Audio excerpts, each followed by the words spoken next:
And she was waiting for this dance partner who had been outside and hadn't returned to the hall. So I went over and asked her if I could fill in until he came back. Well, I danced that dance with her, and before the night was over, I danced with her 3 more times and had a date for the next night to take her to the local theater picture show. And I knew then she was the best dancing partner that I had ever had. And we just seemed to know right at once that this was it. And this was just around Christmas time, and on July the 16th,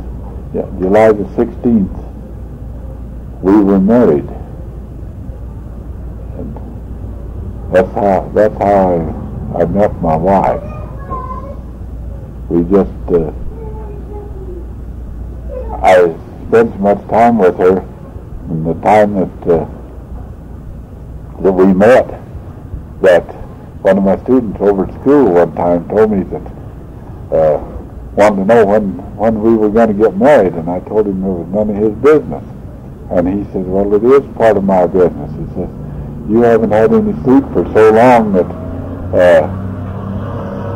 you haven't had a night's rest for so long that you're getting to be crabby and grouchy over here at school. So it is some of my business.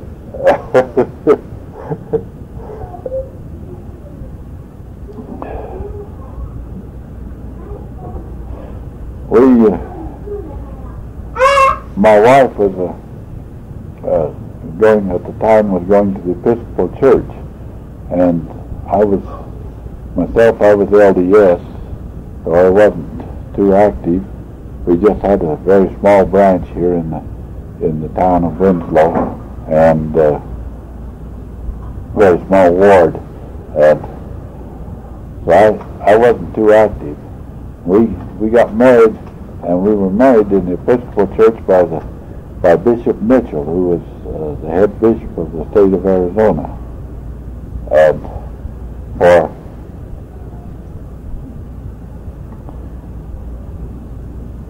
for 6 years we were married and didn't take much part in any religious activities until one day my wife told me that it was time our children were starting to get a religious education. And we had talked this over, and we had agreed that regardless of what we did, we would be united in taking our children to church and giving them a good religious education. I've always felt that there was 2 things I owed my children: a good religious education and a good secular education. And I said, all right, we will, next Sunday I'll go to the Episcopal Church with you. And she said, no, I don't want to go to the Episcopal Church. I want to go to the Mormon Church. And I said, well, you don't know anything about the Mormon Church. How come? She said, I know a lot more about the Mormon Church than you think I do. And she said, everything that I know about it, I like. And she went into the bedroom and up in the closet, she came out with missionary tracts and the Book of Mormon, and of course her Bible, and that was already out in the front room.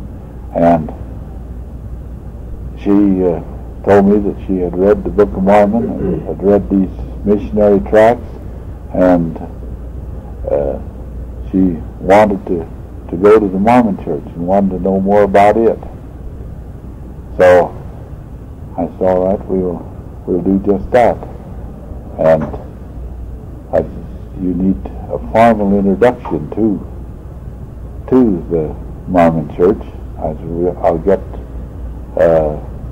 I knew the brother Tanner, Art Tanner, was a stake missionary, and I called him on, right then I called him on the phone and made an appointment, and the stake missionaries came over and gave my wife the discussions, and shortly after that we went up into Utah, and my father, who was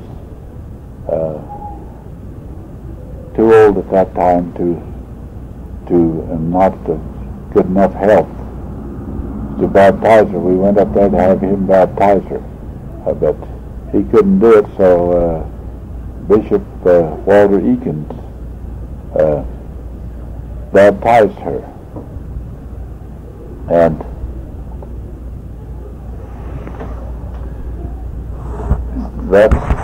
that's how she joined the LDS Church.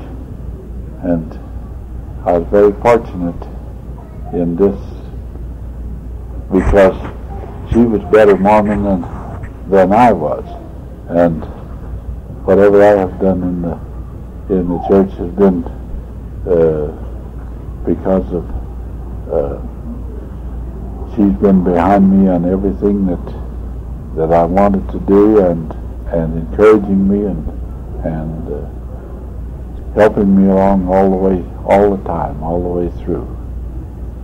We somewhere along the line, the record got lost of her being baptized, and a few years later, when we wanted to go to the temple and have our children sealed to us, we had 3 children at the time.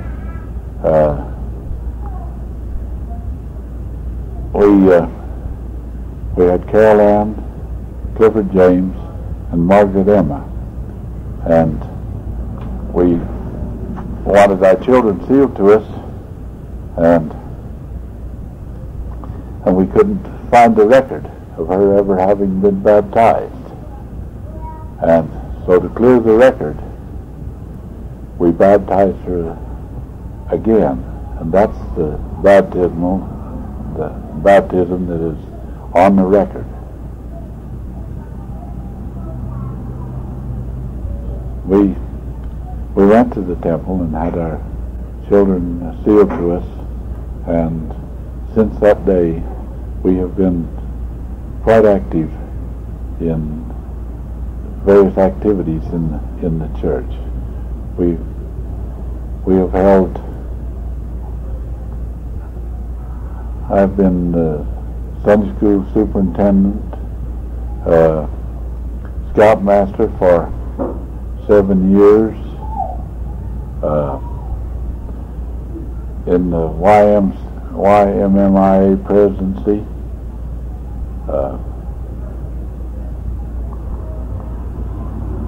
70s Quorum group leader, one of the 7 presidents of 70, and at the present time I'm in the second assistant in the High Priest's Quorum. The wife and I have completed 2 stake missions together, and she has been Sunday school teacher, primary teacher in the presidency of the Relief Society, and almost every she's had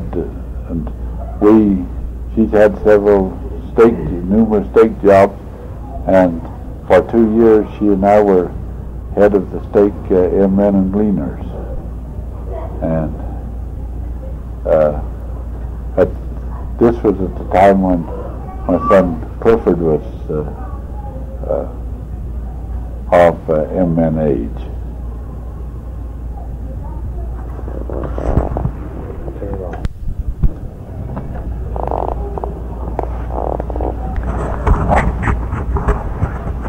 luckiest day of my life was the evening that I met my wife.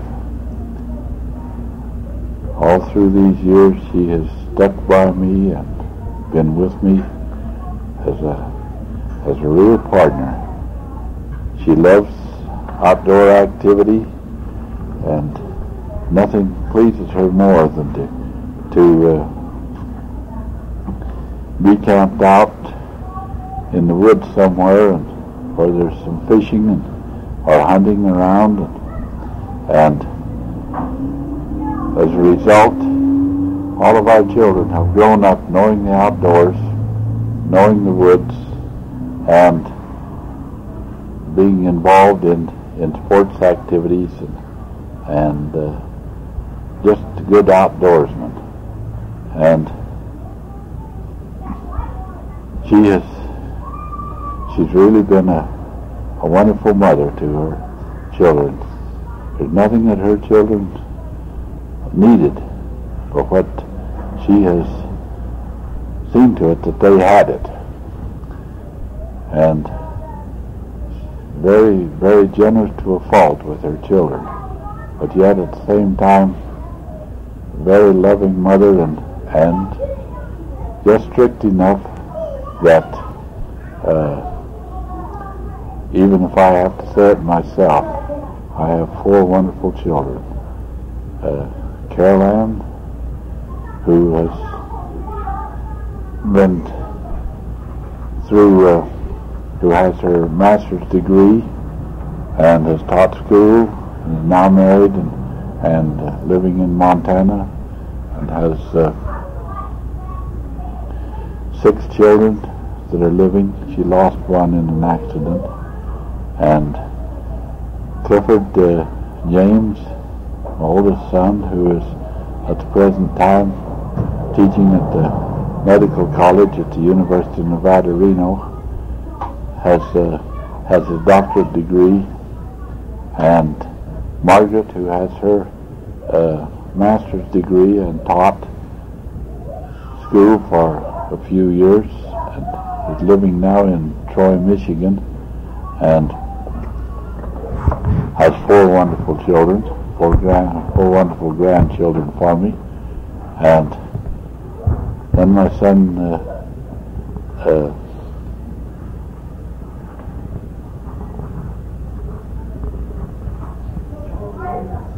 Charles Elmer, who we have always referred to as Chuck, who is at the present time is finishing up his junior year at Brigham Young University. Clifford and Chuck have both completed missions. Cliff went to England for a 2-year mission, and Chuck went to Spain, and he is now completing his education, and I hope will continue on through to the master's or his doctorate, whatever he desires in whatever field he is going to work the rest of his life. And my wife has been a constant companion and support in everything that I have done. And as far as finances are concerned, she is better with them than I am. I give her credit for whatever financial successes we have had because of her Scotch ancestry. She knows the value of money and has always been able to always come up with just whatever is necessary for whatever needs that we needed. She's always been able to handle things. Well, if it wasn't for my wife, I don't think that we would have been in the financial condition that we are now. She has been a real helpmate in that part of it. And she, as I said before, she made a better Mormon than I have, because she is a very religious person and has supported me and helped me in every calling that I've had in the church, and anything that I wanted to do that was honorable, she has been right with me all the time. I don't know how any man could have ever been as fortunate as myself in this regard, in finding a partner for time and also for all eternity.